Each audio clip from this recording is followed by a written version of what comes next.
Well, John Smythe, he manipulated and coerced using religious language people like myself. That meant going to his house just outside Winchester, heading up the garden with him to a shed that had been specially designed and soundproof for beatings. And these beatings were not six of the best, the sort of normal corporal punishment of the day. They were severe assaults. So I remember a man who used religious language to justify violence. Hi, I'm Glenn from Speak Life. We like to see all things through the lens of Jesus. What is the real reason behind the resignation of Justin Welby?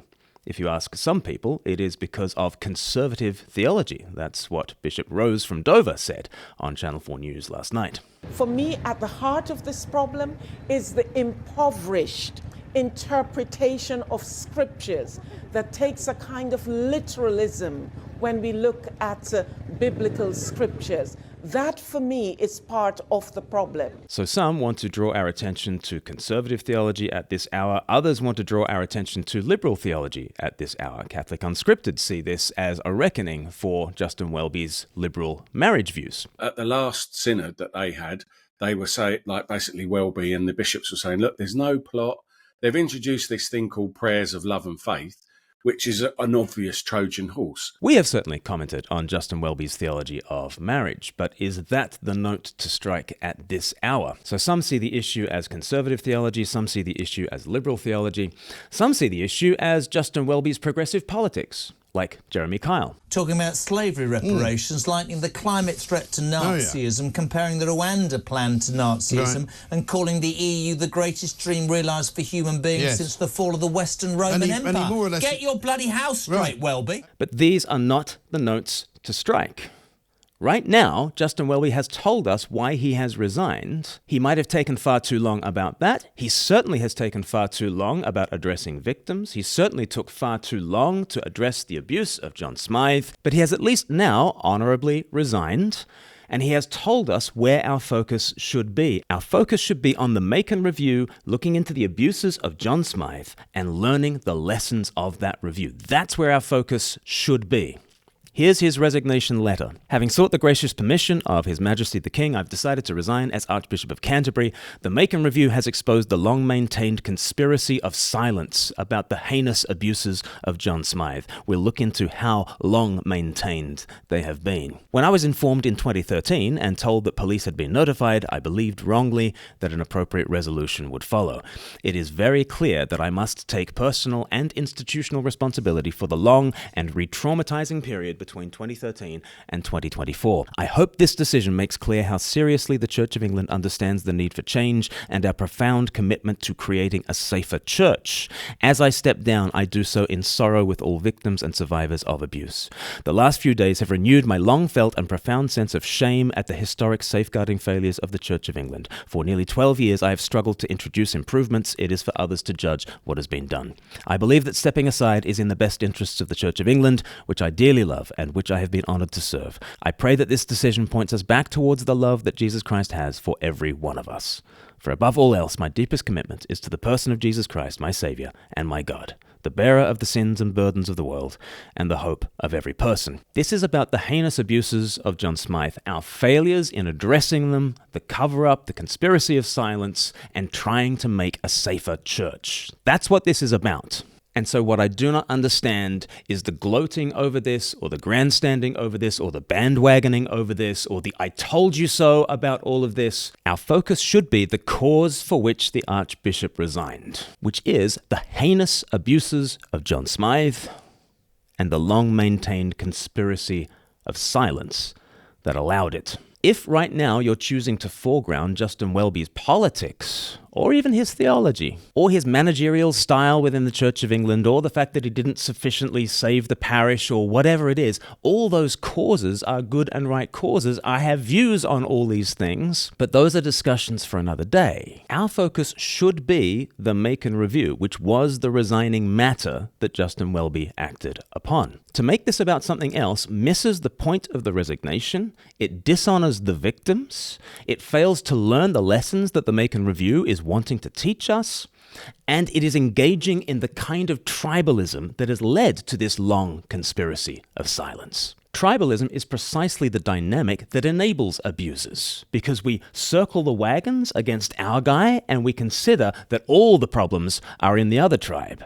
This kind of tribalism is exactly what has allowed John Smythe to abuse. When people say that Justin had to go because of X, Y, and Z, when X, Y, and Z are the hobby horses they had been riding for years anyway, all that proves is that they are tribally motivated. That is an illegitimate leveraging of this crisis, of this tragedy, in order to serve hobby horse X, Y, or Z. Hobby horse X, Y, or Z might be true, but today is not the day to ride those hobby horses. That misses the point of the resignation, that dishonors the victims, that fails to learn the lessons that the Makin Review is trying to teach us, and it engages in the tribalism that got us here in the first place. This is about the heinous abuse of John Smythe and the conspiracy of silence that enabled it. Justin Welby has taken personal and institutional responsibility in this resignation. The personal aspect is well known. He was a part of the UN camps, the hunting ground of John Smythe. He claims not to have known of the abuses of John Smythe at that case. He was certainly told that John Smythe was somebody to avoid, but Justin Welby historically had been part of those kinds of circles. Where the personal meets the institutional is that as Archbishop of Canterbury, he was made aware of the full scale of John Smythe's abuses. Here's how he describes that moment to Kathy Newman. I first read about it back in 2013, I think. I was shaken to the core, shocked beyond description, psychologically, emotionally, spiritually. It was utterly overwhelming in the horror I felt for that his victims suffered through this appalling, sadistic, evil abuse. One of the survivors of John Smythe's abuse, Mark Stibbe, talks in harrowing terms about the abuse that he suffered. Well, John Smythe was a predator who infiltrated my school, Winchester College, in the late 1970s into what was then called the Christian Forum, where young boys were learning about Christianity. And he manipulated and coerced, using religious language, people like myself into believing that he could be trusted as a kind of spiritual father. But his intentions were far from fatherly, because in the end it led to abuse of a physical, of a criminal, and of a spiritual nature. So in my case, and in the case of many of the survivors that I'm in regular contact with, that meant going to his house just outside Winchester, heading up the garden with him to a shed that had been specially designed and soundproof for beatings. And these beatings were not six of the best, the sort of normal corporal punishment of the day. They were severe assaults. So I remember a man who used religious language to justify violence. So what did Justin Welby do about it? That's Kathy Newman's question. You have been Archbishop for nearly a decade, and what the Makin Review sets out is that senior church leaders, including yourself, missed so many opportunities to deal with this. Do you accept that? I accept that from August 2013 until your programme uncovered this in a documentary in 2017, that I did not, and I take responsibility for this, and it was a failure and a really shaming failure. I did not ensure that this was pursued as energetically, as remorselessly as it should have been. So the personal and the institutional did not really marry up, because as soon as his position institutionally made him aware of the abuses of Smythe, surely that had to combine with the personal knowledge of Smythe and the circles around Smythe and the rumors around Smythe. Wouldn't that make him remorselessly pursue this particular case, because it was not reported to the police? And people continued to be abused in Africa because church leaders in the UK failed to act. We'll return to that in a second. But nothing happened until Kathy Newman herself pursued this story. And there is a venerable tradition of the hero journalist putting the foot in the door and breaking the story, shining a spotlight, as it were, on church abuse. And I think Kathy Newman absolutely fits into that venerable tradition. When the church itself did not shine a spotlight on evil, well, the spotlight was shone from outside the church, and Kathy Newman did a wonderful job. Here she is confronting John Smythe in 2017. Mr. Smythe, Kathy Newman from Channel 4 News. We're told that you beat young men until they bled. Why did you do that? I'm not talking about that. Praise God that she was pursuing the gotcha with John Smythe in 2017, because she actually shamed the church into action. Eventually, Justin Welby and the Archbishop's Council would commission the Makin Review. Eventually, Justin Welby would promise to meet with victims, and eventually he would.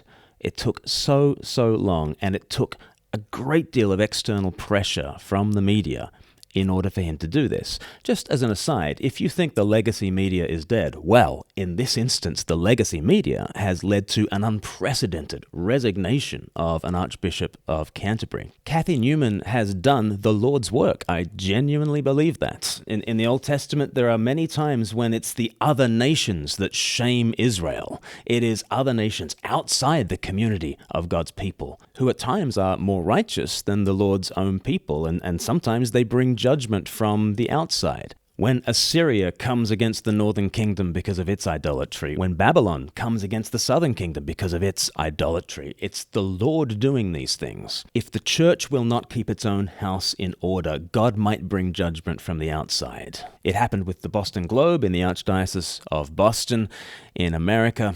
It's happened here with Kathy Newman and Channel 4 News. But it's that external pressure that made Justin Welby act. It made him commission the Makin Review. It made him eventually meet with victims, and it was a shameful delay. Survivors speak of how needless it was and how painful it was and how foolish it was for Justin Welby not to meet with survivors earlier. If Justin had handled this differently back in 2017, if he'd put out a statement saying, I'm sorry, I got to Lambeth, my eye was off the ball, do you want to meet me tomorrow, victims? Are you all right? Have you got counselling? I am sorry.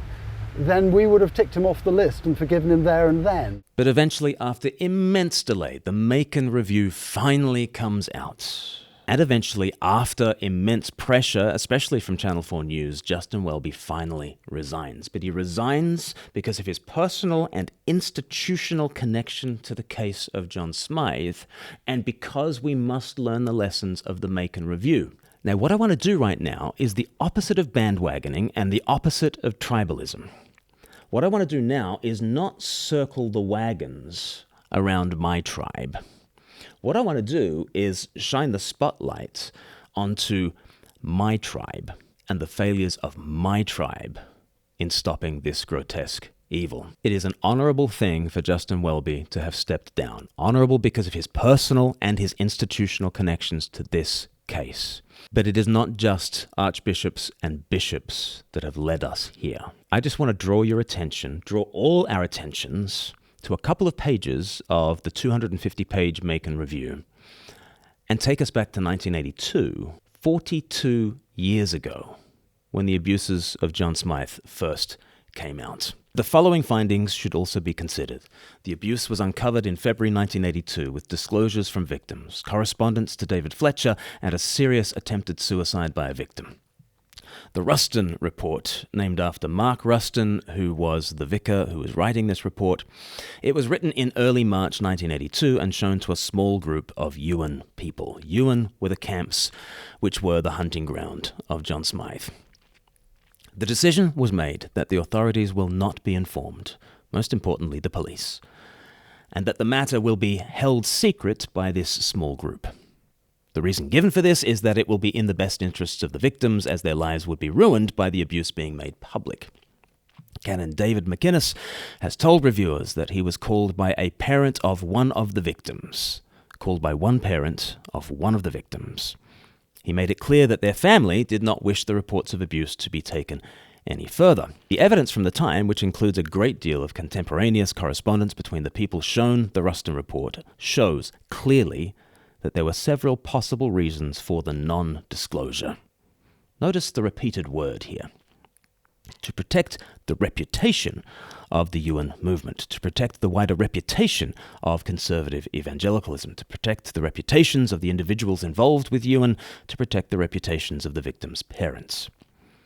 In an interview with us, David Fletcher said, "I thought it would do the work of God immense damage if this were public." So tragic. A claim is made that the parents of the victims were consulted, and they agreed to this non-disclosure. The truth is that only 3 sets, possibly 4, of parents were consulted, with one of these favouring disclosure to the authorities. So the parents don't want this being made known.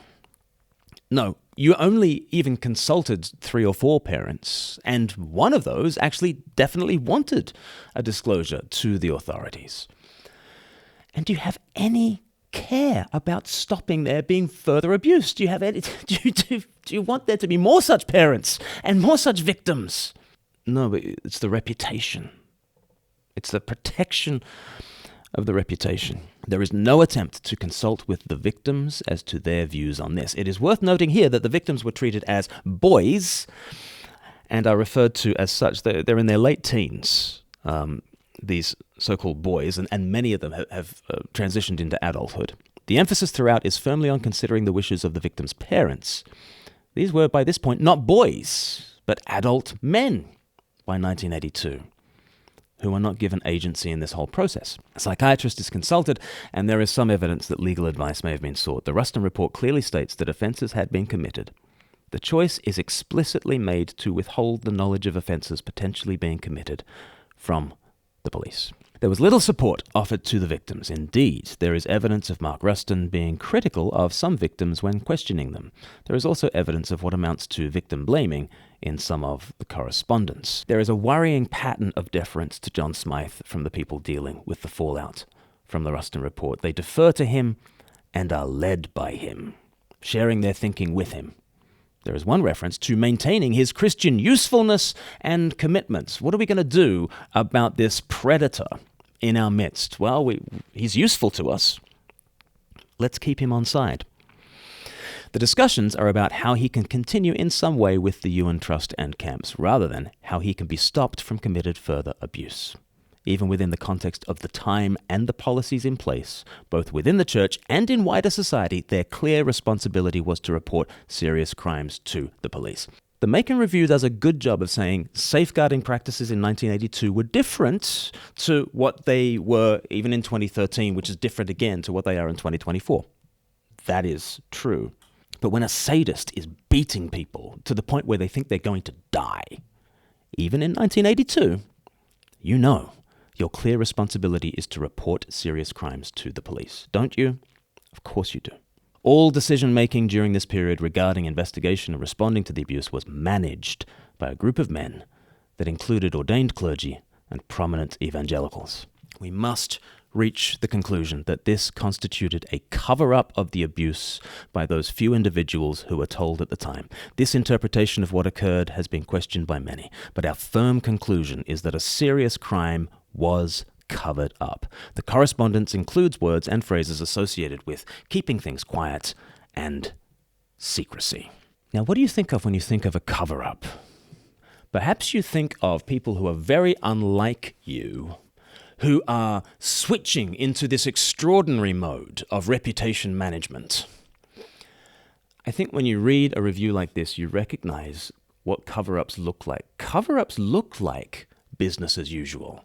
You don't switch into reputation management mode, because we're all involved in reputation management mode the whole time. It's just that when the bomb goes off of such egregious abuse, you're meant to switch out of reputation management. You're meant to challenge your reputation management.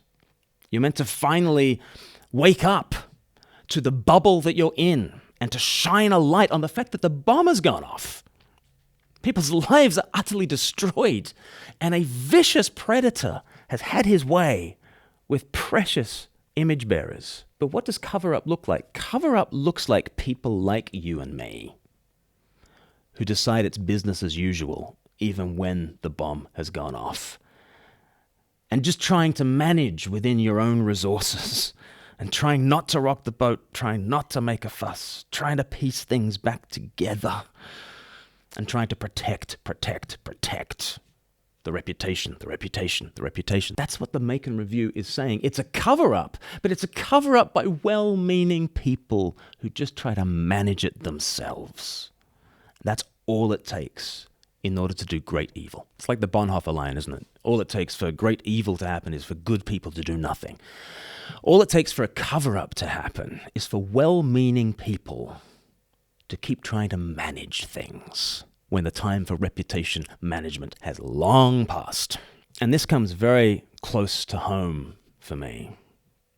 There are different abuse scandals, and you think, well, I was never part of the Mike Pilavachi thing. I've never gone to Soul Survivor. I've never listened to a word that Mike Pilavachi has said. That was something over there. That's more the charismatic evangelicals, and it's not really my tribe, and so it doesn't come close to home. Or you read through the ICSA report of Chichester and the abuse of Peter Ball, and again, that's not my churchmanship. It's egregious. It's awful to read about. But you just think, oh, well, that's not my churchmanship. Or you think about Jean Vanier and Larch and his abuses, and again, you think, well, that's a different kind of spirituality. That's a Roman Catholic thing. Or you think of the Archdiocese of Boston and that sort of thing. And it's so tempting in all these ways to think, I'm sure that theology leads to abuse, but this theology leads to abuse, this theology leads to abuse, but my tribe is fine. Stupid to think, isn't it?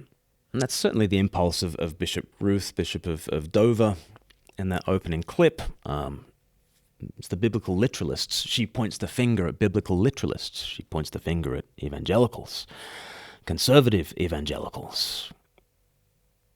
And then you do have to read the Makin Review, and you do have to start to wonder, what are our specific weaknesses? I'm going to talk about 8 specific weaknesses that exist in my tribe. This is not about circling the wagons. This is doing the opposite. This is shining a light on my side of things. Here are 8 things that make us vulnerable to abuse in our midst and liable to cover it up when it happens. Number 1, piety is personal. Number 2, suffering is sacred. Number 3, persecution confirms that you're right. Number 4, reputation is all important. Number 5, the world can't be trusted. Number 6, the work must go on. Number 7, heaven and hell are at stake. And number 8, we are right.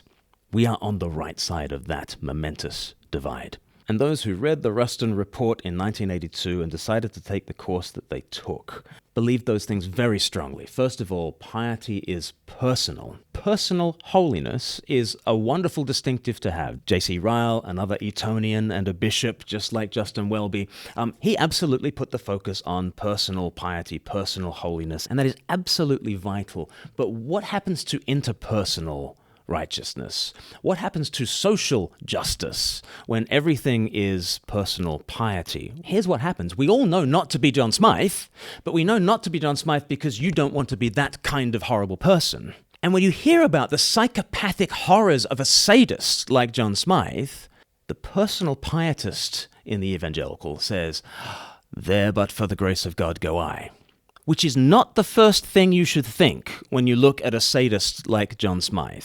But it is commonly the first thing that evangelicals are asked to consider when we come across egregious predators like John Smythe. Look towards yourself. Is there not a Smythe deep within you? And look, there's some truth to that. But the reason why Jesus talks about wolves and shepherds and sheep is because there is a category of predator who hunts for the weak and vulnerable in your midst. And if you are a shepherd, your first duty is not to think, I guess there are many ways in which I too am a wolf. Should we not have a moment of silence to consider our own wolfishness? No! You should go and protect the sheep. You should grow a backbone. You should get some thick skin. You should fight the wolf. You know, when I was preparing to be a Church of England minister, we were often encouraged to think about, abuse in the life of the church and safeguarding and those sorts of things. But commonly the lens through which I was viewing things, and I'll just call this a me problem. I'm not saying this is a problem with any of the people who were trying to train me, but I certainly got the impression that I should try to avoid scandal because of the reputation of Jesus, we'll get onto that in a second, and because of my own personal piety. And the greatest threat would be if I fell in some sexual sin and ran off with somebody not my wife or something like and that was the scenario to guard against. And of course that's a scenario to guard against. Sure, absolutely. But if you're a shepherd looking after sheep, what is the number one scenario you should have top of mind when you think of safeguarding? When you think of keeping your flock safe, what's the number one thing you should think of? There are wolves. There are predators. 1% of the male population are psychopaths. If you have a church of any size, you should be thinking there are wolves. And your first thought should not be, there but for the grace of God go I. That's not your first thought. It's not. You're a shepherd. Protect the sheep. Tackle the wolf. Tackle the wolf. But we don't tackle the wolves. Why? Well, there are 7 other points. I'll have to do them quickly. Suffering is sacred. There is something about our kind of conservative evangelicalism that just says, not long till heaven now, just be godly, mustn't grumble, crack on. Crack on. And suffering can become normalized in an unhealthy way. I mean, sure, there are some theologies, prosperity theologies, in which there is no place for suffering. And it's good to have a place for suffering. We follow the suffering servant, that's right. But when suffering becomes sacred, then the red light on the dashboard just gets ignored. Maybe the trial I'm going through and the torment I'm going through is just all a part of following the suffering servant. And some pretty nasty things start to get normalized. Bullying becomes normalized, and then worse than bullying, and then you end up with the Smythe thing. Suffering is sacred. It is good to have a theology that says suffering is expected at times. It is not good to have a theology that says suffering is sacred. Thirdly, persecution confirms that you're being right. And again, Jesus says, expect persecution. 1 Peter says, expect persecution. But if you go out looking for persecution, then 1 Peter calls you a meddler. We have a mentality that, it's because you're over the target that you take flak, right?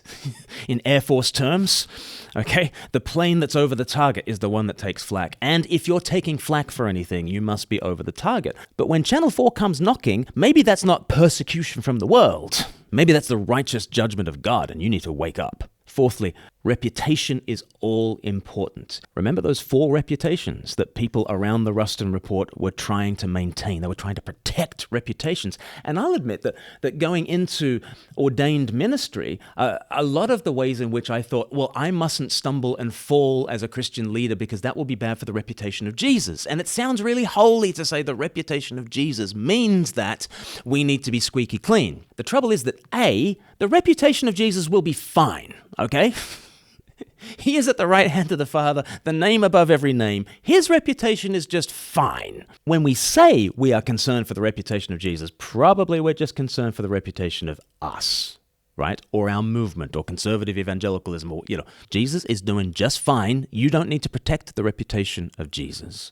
But secondly, if you think that reputation protection is the game that you're in, then you will whitewash any old evil in the name of Jesus. And that is a violation of the 3rd commandment. Do not take the name of the Lord your God in vain. That commandment is not about swearing. That commandment is about using the name of Jesus as a rubber stamp for what you really want. And you claim to be all about the reputation of the Ewan camps, or the reputation of conservative evangelicalism, the reputation of the gospel. It's really about the reputation of you, and you're using Jesus at that point. The 5th dynamic is that the world cannot be trusted. The world are the bad guys. Kathy Newman is the bad guy, right? And when she comes knocking on your door, you resist. You close the door in her face. And you get this even within church structures. Oh, the diocese are bad, And especially if from the pulpit you've been hearing the diocese are bad, the diocese are bad, the bishop is bad. Does that mean their safeguarding officer is bad as well? Does that mean we are to mistrust people beyond our tribes? And unfortunately, that is what happens. There is an immense amount of mistrust, not only of the world, but even of non-evangelical Christians in these circles. That makes the possibility of abuse rife. The work must go on. The work is all important. What did David Fletcher say? I thought it would do the work of God immense damage if this were public. Outrageous. And then heaven and hell are at stake. You know, Ravi Zacharias, when one of his victims threatened to blow the whistle on him, he said, millions will perish in hell if you do this. Can you imagine, like, the spiritual abuse of saying that and leveraging heaven and hell in the cover-up of hellish evil? It's utterly hypocritical. Now, I believe in heaven and hell. I also believe that that can be leveraged in the cause of great evil. And then finally, we are right. We are on the right side of that momentous divide. We are by definition right. And if you are by definition right, then you are uncorrectable. And you're going to cover things up. That group had an unshakable belief in those things. And well-meaning people engaged in egregious cover-up. Those are the sorts of things we should be talking about when the Archbishop of Canterbury resigns. Not politics, not how you thought he was a very managerial archbishop or whatever it is, not your own hobby horse, not even the issue of gay marriage. You shouldn't be talking about that right now. You should be shining the spotlight where the Makin Review shone the spotlight, because that was the pressure under which the Archbishop resigned. And we must, with a laser focus, look to ourselves. Eventually, Justin Welby did the honourable thing. Are we going to do the honourable thing? That's all we've got time for right now. I'd love to hear what you think in the comments. Please like, share, and subscribe. All those things. But we'll see you again on the next one. Bye-bye.